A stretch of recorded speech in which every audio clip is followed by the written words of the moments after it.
Hello survivors and welcome to a new video. In today's video we are going to be showcasing Nordic Ashes Survivors of Ragnarok. That is what this is over here, Survivors of Ragnarok. I can speak that language, I'm amazing. I'm just kidding. Anyway, this is a game produced by Knoxfall Studio and they were kind enough to allow me to play before the early access on the 15th of December. So guys, please, if you enjoy the game, like, comment and subscribe on this video. Also, please subscribe to my channel, hit that bell notification so that you know when I upload new videos. All of the support is much appreciated. Also, please, if you enjoyed the game, please support the developers and wishlist the game and buy it on the 15th of December. But let's get into it. It is a game similar to that of Vampire Survivors or Soulstone Survivors. It is a reverse bullet hell survivor arena type game. So we are fighting hordes of different monsters and we need to kill all of them, kill the bosses and beat the stage. Now you get 3 playable characters right now. You've got Axeldor, Thura, Thyra, and Halfgrim. The Halfgrim and Thyra are locked in the beginning. You need to unlock them by finishing the normal mode of the first stage on Axeldor, then on Thyra, then you unlock Halfgrim. Each of them have 3 weapons that you can start off with, except for Halfgrim. He always starts off with the staff. I'm sure maybe later on in the game they will change this. They all also have different skins, which you get from beating the stage 10 times with them. And then you unlock a cool skin for them, which also changes the look of their weapons. So I think that's pretty cool. Now, there is also a meta progression tree. I wouldn't say meta progression because when you pick up golds in the game, you use it in the game. You have to beat the stage to unlock the leaves that you use for unlocking things on this tree. And leaves are limited. You only get them once per character per stage. So we are going to just showcase it. And I hope you guys enjoy the video. So we'll play on normal because I'm not ready for hard mode just yet. Now the staff shoots out these magical projectiles. Before we get into the staff itself, as you can see, we've got ourselves what we call a shrine. Now the shrine says 5 gold over there. As you can see in the top left, we have 0 gold on us. We need to break those wooden crates as well as sometimes get lucky on enemies to unlock gold or to get gold. There are 6 shrines on the map every single time. There will always be 6 shrines. There are 2 gold shrines, one 5 gold, one 15 gold.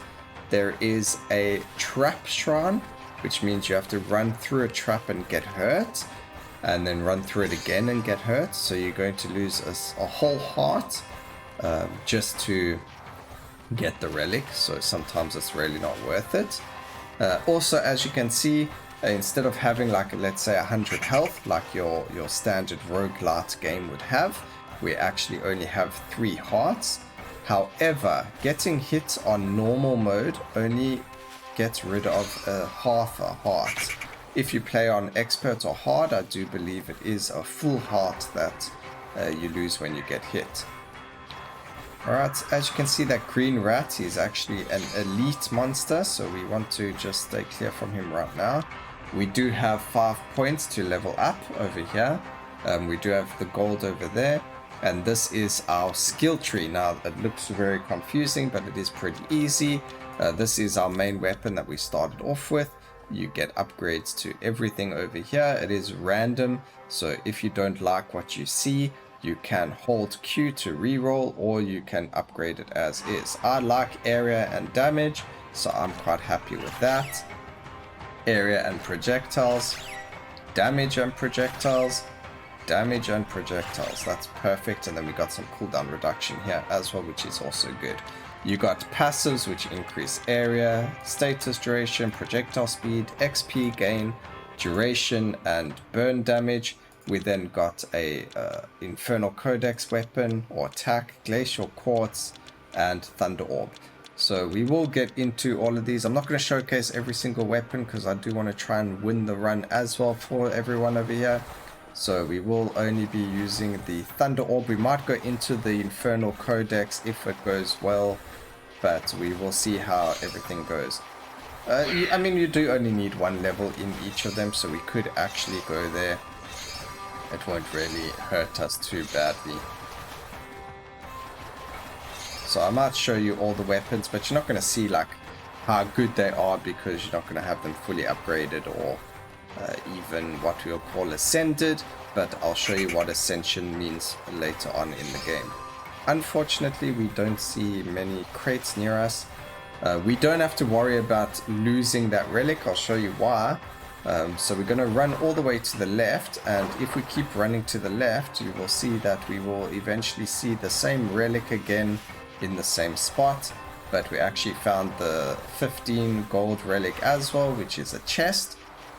The chests give us random stat upgrades, so that's essentially just a boost to whatever upgrade you can possibly get.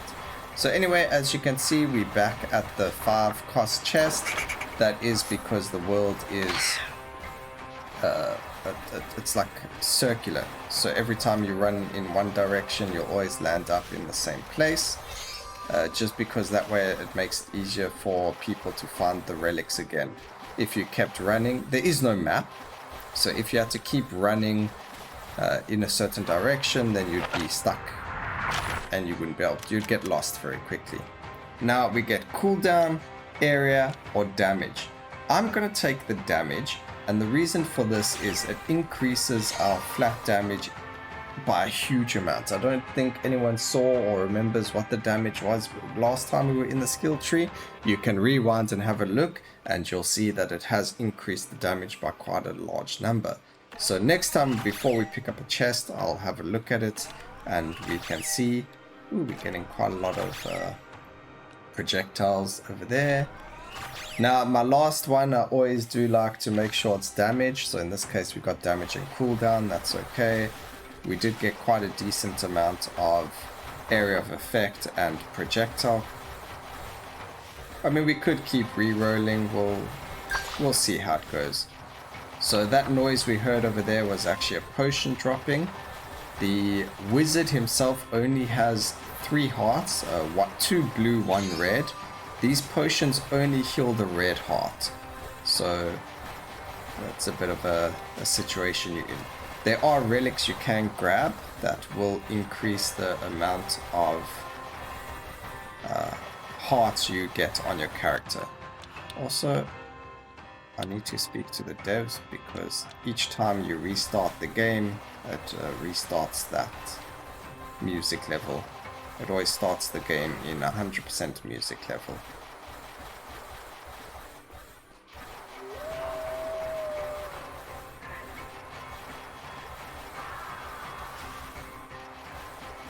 Alright. I also think unless the enemy is the only enemy around you, those beams don't hit them all. Alright, so again, you get another 2 shrines that are these shrines over here. They kill shrines. Sorry, I was speaking about the shrines and then I got distracted somehow. There's 6 shrines. There's going to be 2 gold shrines, 2 of these types of shrines where you kill enemies around them. There's a free shrine, and then there is one where you pay with life. Alright, so those are them.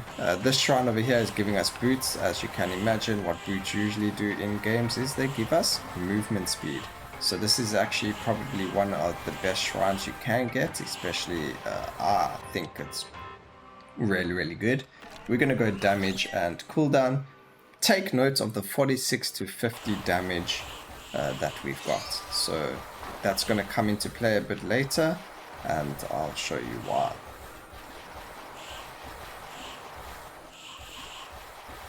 Now, as you can see, we've got this obelisk over. There was an obelisk over here. It disappeared. Okay, this is a free shrine. So that gave us the tonic, which gave us more attack speed, but less crit. I don't think I've ever had a crit on the wizard. Oh, here's the obelisk. This obelisk over here, guys, ladies and gentlemen, is only because I've upgraded my tree to get them. So you won't see these in your game unless you upgrade that Yggdrasil to have them. So they give you random buffs, and there are quite a few of them on the level. They are random, and you just run into these things to unlock them. This shrine over here, the enemies have to be in the circle. So it doesn't help killing everything outside the circle, or the enemies have to be inside the circle in order to unlock the death counter, or to decrease the death counter to unlock the relic. These red ravens that you see over here, I think they're ravens, are actually they're unpredictable movements. They can be running straight at you and then all of a sudden move up, or vice versa, or anything like that. So don't think just because it's running down, oh no, I can run up. It can run into you if you're not careful. Alright, so this elite dropped us a chest, which is cool. Like I said, remember the number on the damage. I think it was 50. So let's have a look now. It's now 51 to 55. So yeah, it was 50. Alright, so we got a couple of skill points. We're going to be taking our Thunder Orb, cooldown and damage, more projectiles and cooldown, projectiles and damage. We do actually want more projectiles on the Thunder Orb. Thunder Orb, as well, as you can see, paralyzes enemies. Another thing about the wizard, so let's just speak about the characters quickly. We've got the wizard, we've got like a warrior, and then we've got the archer. So the first character I'll say is the warrior. He was the guy with the sword. Then we've got the lady character who has a bow, dagger, and poison. And the wizard.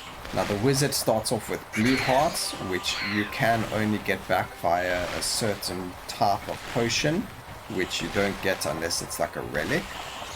Other hearts, the red hearts, you can get back from these potions that drop. The first character, the warrior, has 3 red hearts to start off with, and the archer has 2 red hearts to start off with. So this is our first boss. He only has 2 attacks. That's his first one, a dash, and his second attack, he jumps on your head. But as long as you're moving, it gives you more than enough time to move out of the way of the skill. So you don't really have to worry about either of them. As long as you are moving, you are pretty safe. Alright, so we unlocked the Swift Boots. As you can see, we are moving faster now. They do give you 25% movement speed. And then we do have our max staff up, so as soon as we hit, once we kill this boss, you're going to see what's going to happen. We don't have any gold though, which is a bit of a problem. I would have liked to have a lot more gold, especially for relics, so this is a bit of a horrible run for us, because as soon as you beat the boss, you get to buy relics, and both of these relics increase our damage. So that's really, really unfortunate, but we do get this. It's called an Ascension Stone. What it allows us to do is ascend a skill. So I push spacebar. As you can see, you do get a second ascension option, but you need to complete hard mode with split magic on. So, you know, that's there. As you can see, I haven't done that just yet. So there are things to unlock and to see. So we are going to take split magic. You do get 2 ascension stones per round. So you get to ascend 2 weapons. In this case, I always like to do the staff. And just for this video, I'm going to be doing the Thunder Orb as well. I will experiment with things like the Infernal Codex or even the Glacial Quartz in the future, just to see what they like. So, you know, there's that. Would like... do you know what? It's actually fine, because that's decent. The cooldown projectiles is good. Alright, so now every time it hits something, they split. I'm just going to run around. We're going to try and look for more chests, because there will be a second time when we go into that. There is also another relic that you get for killing 100 enemies, so we're going to try and find that one as well. Alright, give me 1 more gold at least.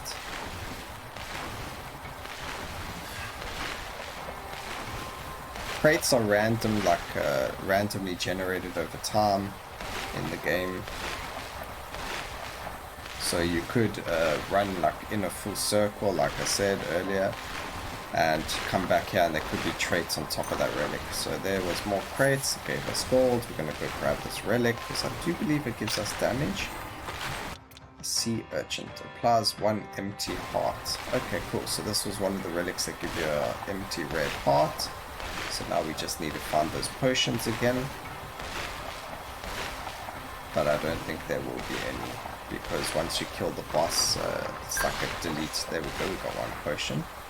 So potions restore half of a heart, unless you get one of those bigger potions. I think they restore more. But that's cool, we've got more life now.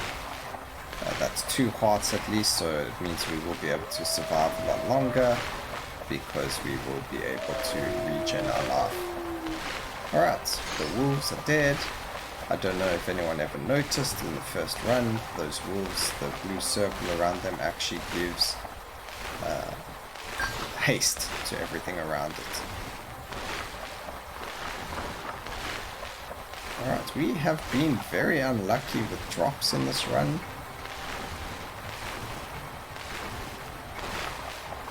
Alright, so here is that relic over there is like a decoy relic. It is very good, but because of the way that this character works with hearts, personally it's not worth me running into this to grab it.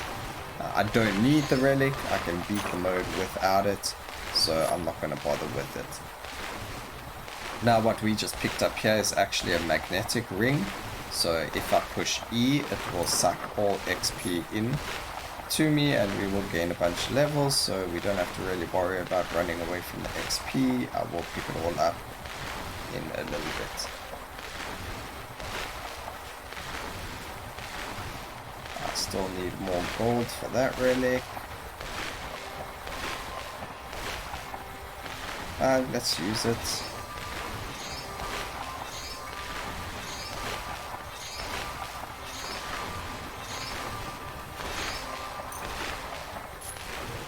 Okay, we've got 10 more levels. Let's see. We're gonna go this way. We're gonna take that. Converts 25% of cooldown to damage. And we're gonna go for an increase in damage. So now this has 45. This is for 60. And then let's go and grab the other weapons, just so you can see what they look like. So as you can see, the fire one is literally just fireballs that go around you, kind of like in Vampire Survivors, the unholy, the Holy Bible, or in, yeah, I mean that's the best way to explain it. It's pretty much like the Unholy Bible in Vampire Survivors. And upgrading it obviously means you can either get a bigger AoE around you, or you can get them to, I don't know, we'll go see what all the upgrades for it are now. Hopefully, you see that's the only issue when you take other skills, you get more options, where otherwise it would have just been the staff and the thunder upgrade. We're going to go for cooldown on the staff, just because it is our main weapon. So the book, you get area, duration, effective probability of burning, projectile speed, so it spins around you faster, damage, cooldown, and all the other rest. This over here actually, it doesn't freeze enemies, it slows them, and it shoots it out in just a front line. So we are going to grab ourselves some area of effect, because that increases the size of all of our projectiles. And I want to kill things inside the circle, because it's actually quite a decent relic. That's like the attract orb. And there we go. So now, as you can see, we have this aura around us, and it will suck in all the XP for us quicker than us running over it. Let's grab this obelisk.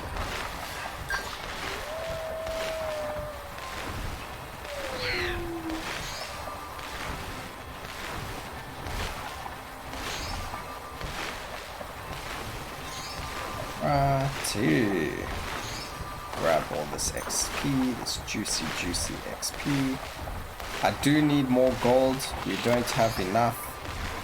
I do want to buy at least a relic or two from that shop, so let's hopefully try and see if we can get at least 20 gold somehow, somewhere.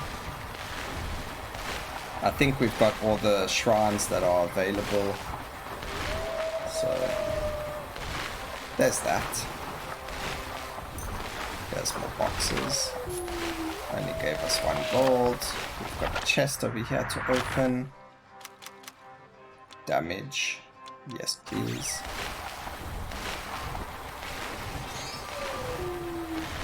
Okay, we actually have 11 points to use, so let's level up our area of effect. We can actually level this up quite a bit as well. Projectile speed area, that's okay.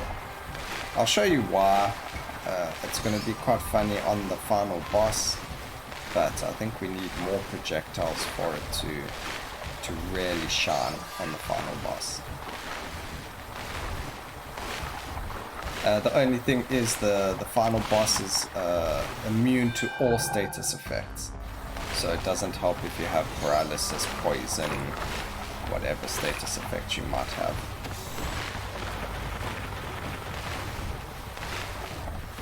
Alright, this guy again on normal mode has 2 attacks. One is that ground slam, and the other one is he gets like a fiery, he starts shooting fire from him like a meteor. There we go. So you just got to dodge the red lines and you're all Gucci.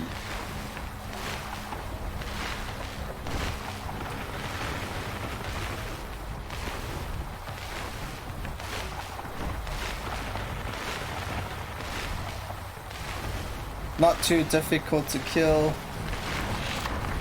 You just gotta be, I won't even say patient, you don't have to be patient, you just got to dodge. So again, we didn't have enough enough money. We did get this XP thing, so we'll grab that. And we are going to ascend the book now. So what it does is each damaged enemy creates an electric field around them that deals 20 to 22 damage. And because we already attack 9 times with every 1 second, we will be doing about 67 odd damage. Alright, we don't want the heart. Don't give it to me. We can't use it yet anyway, as long as we have blue life. We'll grab the XP one just because, just before the final boss, we'll push the XP thing so that we can level up more. Let's see what we can do here. Projectile speed's fine. Give me projectiles. It's being so stubborn with the upgrade, you know?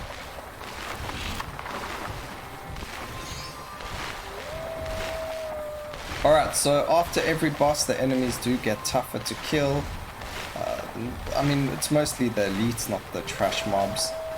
The elites do get more life after every boss kill, but it's still not that difficult to kill them. You just gotta make sure you have enough damage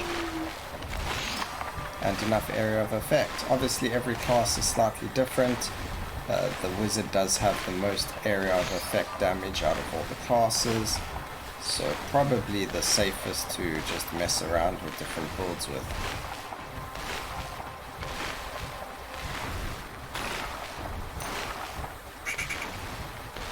We've got another thing over there, so we don't have to worry about keeping it.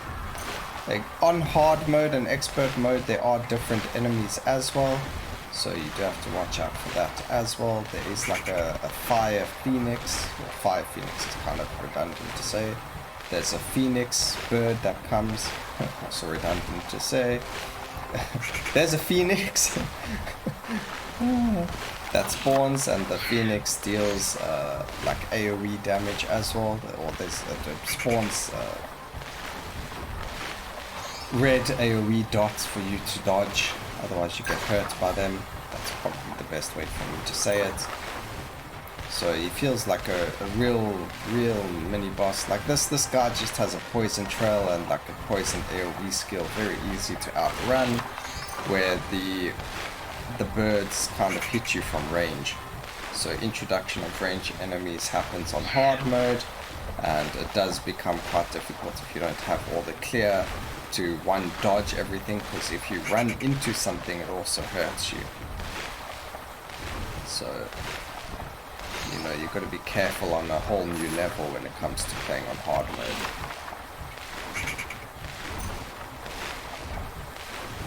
Alright, so we have 10 points. Let's go damage. There we go, we got more projectiles.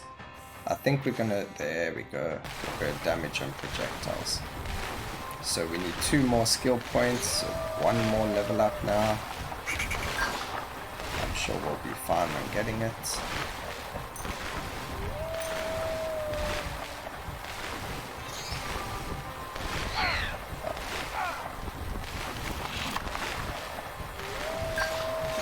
That. To upgrade this, we can increase our burn damage as well.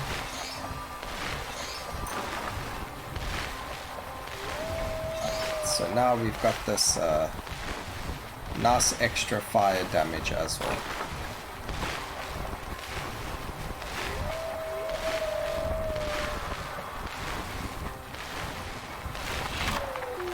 Alright, the wolf is finally dead, or at least one is. Oh, an average run of the game as well is about 25 minutes. Obviously, the faster you kill the bosses, the faster the run itself is going to go. So that is something to remember, that the more damage you do, the faster the run will go. This part over here, it is all timed unfortunately, so it doesn't matter how fast you kill the enemies.